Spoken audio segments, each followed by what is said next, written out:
Să încercăm să facem un mic experiment cu nylonul și cu un carton negru, cu asta de la ochelari, Lentila.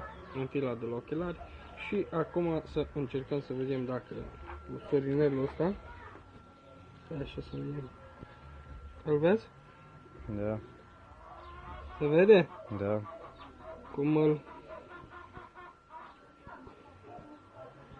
Deci s-ar putea prinde focul și stai să vedem așa cu ăsta așa.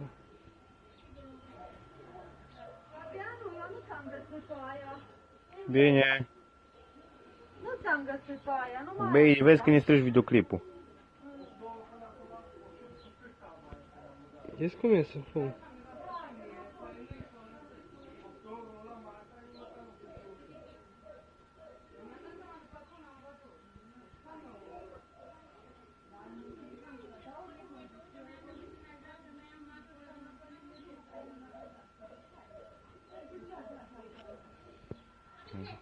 Merge, a? Merge. Aia. 5.000 de euro ca să m-a luat invenția.